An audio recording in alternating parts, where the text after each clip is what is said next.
talk about how we got here. This starts back in World War II. You know who it was that financed Adolf Hitler and helped him rise to power? United States Senator Prescott Bush. That's right. The fucking Bush family. Right out of Union Bank in New York City. You bet. They bankrolled Adolf Hitler and his Socialist Party. His Nazi Party, too. Yeah. As a matter of fact, it was so bad, J. Edgar Hoover fired up an investigation on Mr. Prescott Bush, Yale graduate. And all his assets were frozen by 1942. At the end of the war, all that money the Bush family had made off the war, off dead American soldiers and dead allies in support of Adolf Hitler, in financial support of Adolf Hitler, the Bush family made their fucking fortune selling bullets to Adolf Hitler to kill American troops. And he was investigated for trading with the enemy. But that investigation was dropped. He was even sued. The Bush family was sued by people who had been in Auschwitz, who had been directly affected by the Bush family in Auschwitz concentration camp. We're going to come back to why the investigation was called off. Okay? That'll pretty much be the conclusion of the story. But until we get there, here's what I'd like to talk to you about now. At the end of World War II, when Hitler was down, Prescott Bush was under investigation for trading with the enemy. America finally fucking discovered something. They discovered opium in Southeast Asia. Golden Triangle is a pretty heavy, rugged piece of real estate in Southeast Asia, about 360,000 square miles. It's impassable terrain. At least back then, the only way you could get up there is via donkey or horse. Jeep couldn't get up there. Trucks couldn't get up there. Not even a fucking chopper could get up there. Okay? It's so bad. The Golden Triangle is where the borders of 3 countries come together. Thailand, Myanmar, and Laos. Okay? And like I say, it's incredibly hostile, rugged terrain. Not just geographically, but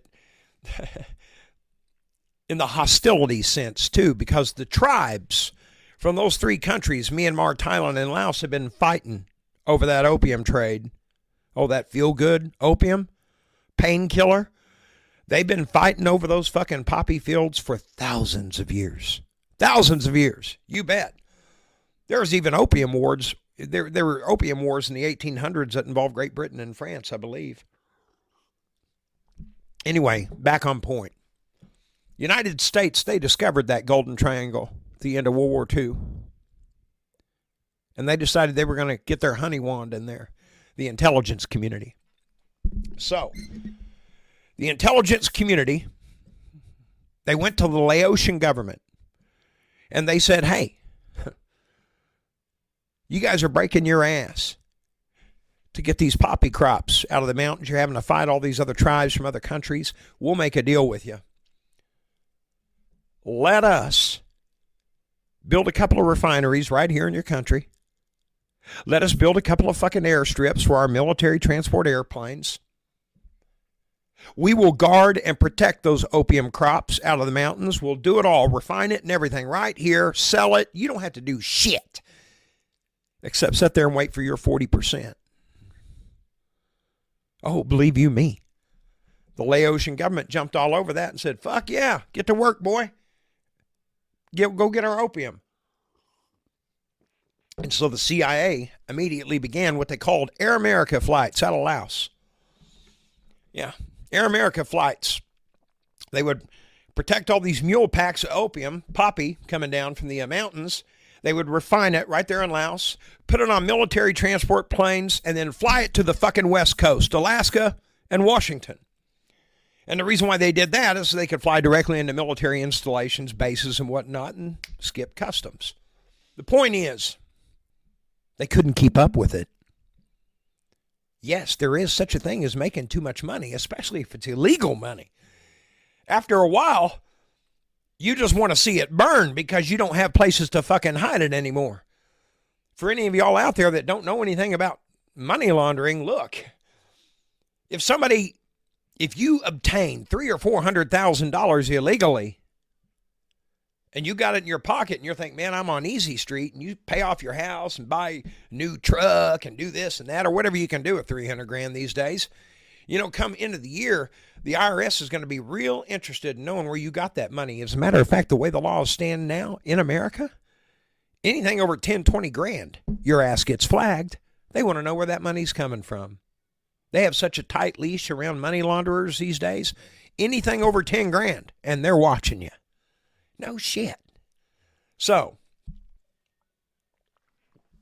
regardless, it's about that time the phone rang. It was General Batista of Cuba. That's right. General President Batista of Cuba. Forgive me if I get his title wrong. Batista, that was his name. He ran Cuba. Well, he called these boys up here in America trying to wash all that opium money, and he said, hey, shit for brains. You're all breaking your asses setting up all these fake business fronts and stuff to launder that money. Why don't you just bring your asses down here? I'm only 90 miles off the coast of Florida. I have international banks. As a matter of fact, I have export enterprises like rum and fucking cane, stuff like that, cigars. Shit, yeah. You can come down here and buy up my export enterprises. I'll let you do that. You can wash your money here, and all I ask for is 40%. You're damn right the intelligence community jumped all over that. And they went down there and they started washing that money in Cuba. They bought up those cane export enterprises, all those cane fields. So, General Batista took it a step further, and he called the mob too. He called Charlie Lucky Luciano. And he said, hey guys, I know y'all got them kick-ass casinos in Vegas. What do you say you open one or two down here in Cuba, Havana, and you have the protection of me, military, everything, friendly government. Just give us our 40%, and every $1,000,000 you invest in Cuba, the Cuban government will match it $1 million. Charlie Luciano, the guy who responsible for forming the commission, in my opinion, the smartest mob figure that ever lived. Charlie Lucky Luciano, he jumped all over that shit, and he sent the Jew down, Meyer Lansky, to run the show. And they had the big grand opening of the Nacional right there in Havana. You've heard the stories of legendary nights in Havana. I've seen home movie footage of a very young Marilyn Monroe walking through the lobby of the Havana on opening weekend. Frank Sinatra was the opening performer. Oh, it was huge. Yeah, he was the Backstreet Boy. So everybody's having a wonderful time. Everybody's having a great fucking time making all this money, all this dope money. They're washing it, living high on the hog, partying in Havana every fucking weekend. But they forgot to do something. Damn, they forgot to pay the help. They forgot to pay the help. Yeah. The cooks, the chauffeurs, the security, the bodyguards, the dealers, all the way down to the fucking baggage handlers, the kitchen help, the bus boys, the immigrants who are out there in those cane fields working for those Americans now harder than they ever have, breaking their fucking asses. Longer hours. They're working 2-3 times as long now. Some of them coming to work without fucking shoes on.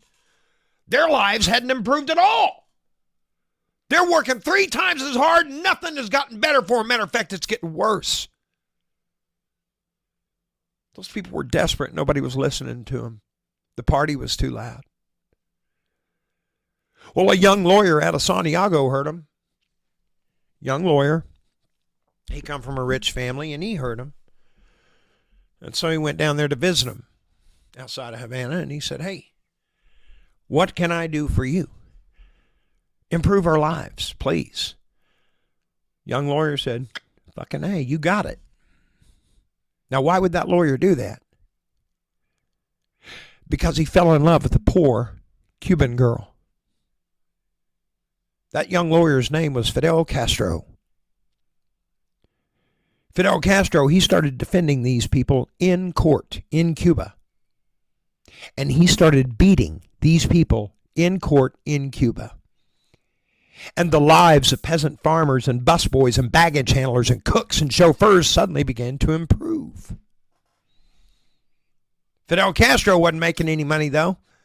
And he had a new woman he was in love with. He was trying to wow on a pro bono wage. Shit, that's going to be tough. I guess you go eat at Denny's every night. Want to go out and eat? No. Let's have bologna sandwiches and stay the fuck home. I'm sure they had those conversations more than once when he was pro bono. Point is, he figured he'd be a better revolutionary. And so a revolutionary Fidel Castro became. So you know what happened next? Fidel Castro, him and his team of guerrillas, they went in there and they overthrew Batista. And the first thing Fidel Castro did when he overthrew Batista is he seized those casinos and all that money. He seized those banks and all that international trade and currency and money. He also seized all those export enterprises.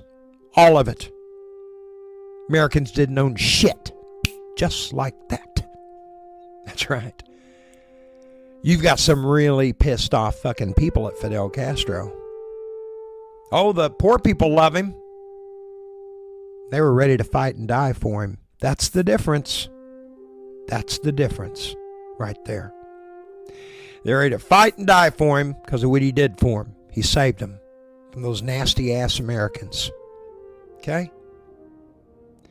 So he seized everything, and the intelligence community up here in America and all the special interest groups, the oil tycoons, military industrialists and whatnot, politicians too, all said, we got to get our laundromat back. This is fucking bullshit. We're still bringing in all this money from fucking Laos, and now we have nowhere to go with it. What are we going to do? I've got an idea. Let's start training some of these Cuban exiles to go back in there and overthrow Fidel. It's that easy. We won't even have to get our hands dirty. There's enough Cubans that don't like Fidel. They like the party that was going on before. They want that party again, and they might be willing to storm the beach and go overthrow Fidel and get it back for us, and we'll have a laundromat back. No problem. All we got to do is train and arm them. Train and arm them. And so that's exactly what the special intel community of the United States did. Under the mask of communism and, Russia, and we got to blah, blah, blah, blah, blah. Right? Right. Speaking of Russia, as they started training them Cuban exiles, it was Khrushchev, the head of Russia. His intel community filled him on what was going on, and so he called Fidel Castro. He called Fidel Castro and he said, hey, did you know the Americans are training Cuban exiles to come back in there and overthrow your ass and get you out and return things the way they were? Did you know that? Fidel Castro said, no, I didn't know that. Holy shit, they're a bigger army than me. Khrushchev said, yeah, that's true. But you know, I called you because I just want you to know we can stop them if you like. So Fidel Castro said, how? And Khrushchev said, I will give my field commanders full authority if you let us put some nuclear warheads on your beach. I will inform all of my field commanders that if they so much as see one American insignia trying to storm any beach anywhere in Cuba, they are hereby authorized to launch them missiles and take out the entire eastern seaboard. Fidel Castro said, fucking A. I'll take that bodyguard. I'll take that bulletproof vest. Come on, Khrushchev. Thank you for saving my ass. So, here comes John F. Kennedy. First thing John F. Kennedy did when he got in office is he told the CIA, all your clandestine operations and all this bullshit you've had running out of Laos and everything and into fucking Cuba and God only knows where else is over. It's fucking over. He put out a memorandum that ceased all power of the CIA and clandestine operations. They couldn't do another motherfucking thing, and they were authorized to do nothing unless it was cleared by the White House first. Because Kennedy said it himself when he said, the intel community of the United States government would sell this country out for $1. Kennedy. That's an actual statement Kennedy made. Not verbatim, but yeah, they'd sell us out for $1. He knew it. That's how come he signed that order, ending their reign in clandestine operations. Well, now the CIA is really pissed off at fucking Kennedy. But the head of the CIA, the people in charge, George Cabell and Alan Dulles, they went to the intel guys and said, fuck them. Don't worry about it. We're going anyway. We're going to go anyway. Yeah. We'll hold Kennedy's feet to the fire, and we'll go ahead and we'll send that invasion force down there under the guise of overthrowing communism and not letting it get close to America. And we'll throw Kennedy under the bus, and that'll force him to send in air cover and everything and back us up. That'll force him, so we're doing it anyway. Fuck Kennedy. That's what they said. Fuck the president. You got the Bay of Pigs. Speaking of the Bay of Pigs, during the Bay of Pigs, when those Cubans decided to go ahead and storm the beaches there in Cuba against the orders of John F. Kennedy, guess who it was on an oil rig out there in the Gulf of Mexico making sure they were amply supplied with plenty of weapons? George H.W. Bush. Yeah, off the Zapata oil rig. He was out there making sure them Cubans had plenty of grenades and rocket launchers and machine guns and all kinds of shit. You bet. He was right in the middle of it. So, those nuclear warheads are on Cuban beaches. And here come these Cuban exiles all armed to the teeth. The whole time, those Russian field commanders, they're looking for one jet, one attack helicopter, one landing vessel, anything with an American flag on it, and they were authorized to launch them missiles. But guess what? When they went to Kennedy and said that fucking invasion is happening now, George Cabell and Alan Dulles, they're fucking doing it anyway. And now all those guys are dying on the beach. Are you going to send air cover in to help them? Kennedy said, fuck no! You trying to start a nuclear war? I told them motherfuckers no! No invasion. But they did it anyway. You know how it ended. Yeah. The eastern seaboard is still there. A lot of Cubans fighting for their motherland died, trying to take it back, because they were manipulated by Alan Dulles and George Cabell. They were manipulated and told they'd have support, which was a fucking lie. They were thrown out there for political reasons to die, to put pressure on Kennedy. Yeah. So they could get their fucking laundromat back. People in positions of power do it all the time. Use and abuse, even if it costs the lives of innocent people, to enrich themselves. Kennedy was so fucking mad after the Bay of Pigs, Alan Dulles and George Cabell lost their fucking jobs. Immediately. They lost their fucking jobs, and rightfully so. In my opinion, they belonged in prison.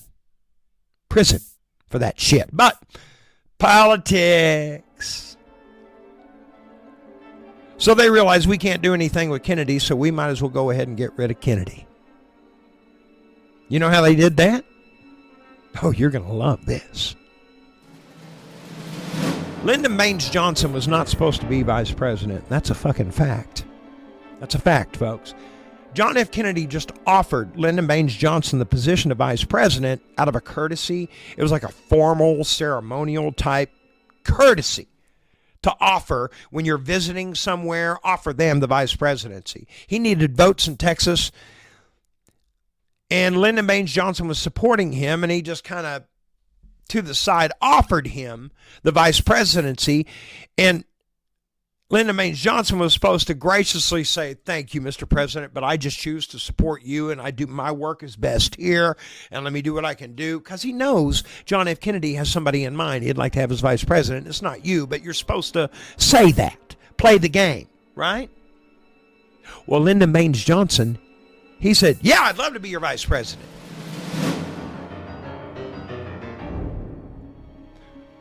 And Kennedy couldn't retract it. And so Lyndon Baines Johnson became vice president. You know why Lyndon Baines Johnson did that? Well, according to all his friends and colleagues down in Texas who called him Lion Lyndon, He was in trouble for a whole bunch of illegal crop subsidy schemes he had been running out of Texas for fucking years. Years. Murder was involved, millions and millions of dollars of taxpayer money going into his pockets and all his fucking friends.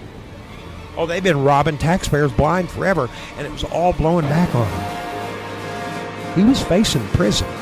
The indictments were getting ready to be handed down. But the very second he said, I'd love to be vice president, the investigation was killed. It's as simple as that, folks. Flash forward to after the Bay of Pigs and Kennedy's in office and they're not going into Vietnam and everything. The intel community, the special interest groups, they pulled Lyndon Baines Johnson aside as vice president. They said, hey, boy, did you know Kennedy is dropping you from the re-election ticket? And he was. John F. Kennedy was already beginning his campaign to be president again. That's right. He was just in the very beginning stages to be president again. And it had leaked out that Lyndon Baines Johnson was being dropped from the re-election ticket. That's right. That means he was going to face them charges. So the intel community went to LBJ and they said, you want to go to prison? Or how would you like to be president? Which road do you think LBJ took? We know which road he took. You know what happened in Dallas? That day, Lyndon Baines Johnson was the only one to get Secret Service protection, and the pictures prove it. Oh, look at LBJ's car. Secret Service agents dogpiled him because they knew he was the new president. Yeah, they knew it. The only guy there that didn't get any protection that day was John F. Kennedy. Yeah. You had one agent driving, slowing down like crazy, going against his own training. His training says the first sign there's gunshots, you are to floor it and get the president the fuck out of there.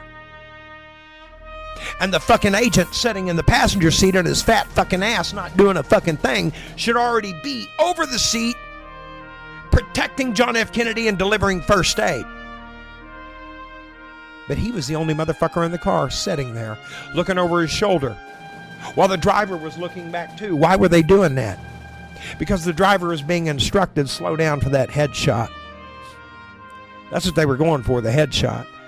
The guy who fired the headshot, James Files from behind the stockade fence, he said himself, even though I knew the president was being hit with rounds, I wasn't counting them like 1, 2, 3, 4, 5, 6, but I knew he was being hit with the rounds, but I was still considering him a miss because I had been ordered, we were going for a headshot. And I was ordered not to fire until the last minute if it was deemed necessary. Mr. Nicoletti firing from the Dowtech building, he hadn't hit Mr. Kennedy in the head yet. So the Stemmons Freeway sign was getting ready to come into my field of fire. Is either fire now or put the gun away and walk away. I didn't want to have to explain why I didn't fire, so I fired. Single bolt action 222 fireball round with a mercury tip load so it disintegrated on impact. Jimmy Files said I was aiming for the president's right eye. And the crosshair's little 3-power scope was right on his right eye. But what I think happened was 1,000th of a second before my round hit, just as I was pulling my trigger, I believe Mr. Nicoletti's round finally hit the back of the head here, and then my round, instead of coming in on the eye, come in right here and blew the head backwards. LBJ became president. We got Vietnam War. And, of course, the intel community, they got their heroin trade back. That's what's going on in America, folks. You have bad players in every government. Doesn't mean the system's bad. Doesn't mean the government's bad. It means the players are bad.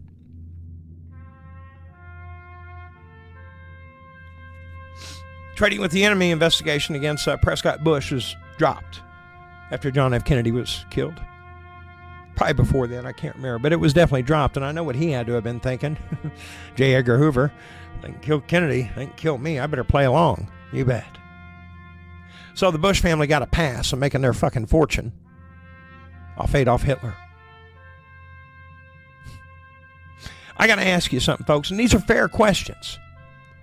Don't you find it interesting, like, say, during 9/11, doesn't anybody find it interesting that jet fuel on its best fucking day never burns hot enough to melt steel and iron girding? Nobody ever thinks about that or talks about it.